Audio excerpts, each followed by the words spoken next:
Christmas Eve, they are so jovial.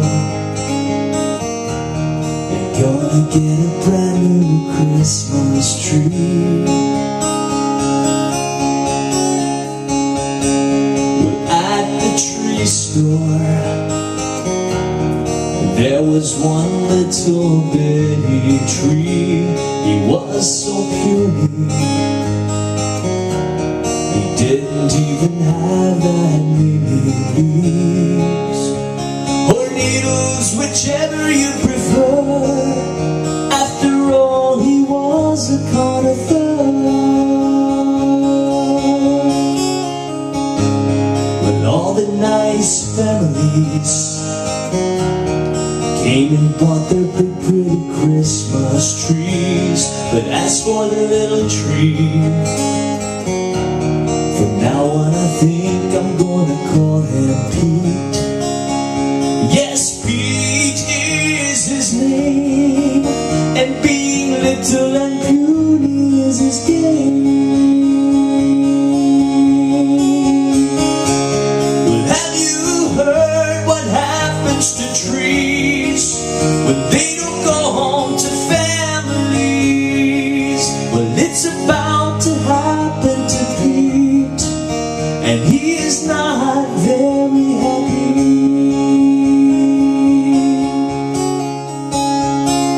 But Pete was so ashamed, he felt like he had no more worth. Was he really a tree, or just his mother's sappy afterbirth?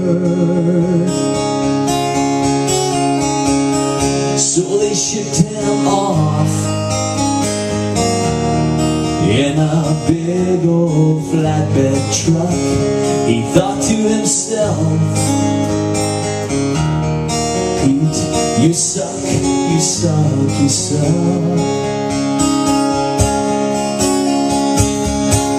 Well, have you heard what happens to trees when they don't go home to families?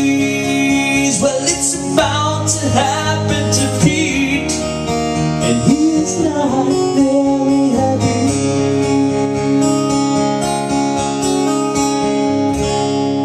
Pete felt something hot against his cold winter bark. It was the chipper, grinding him up and making lots of sparks. But have you heard what happens to trees when they don't go home to families? Well, it's about to happen to Pete, and he is not very happy.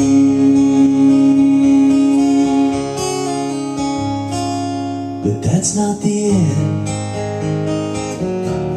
Yes, Pete woke up one warm spring day. He looked all around himself, and everywhere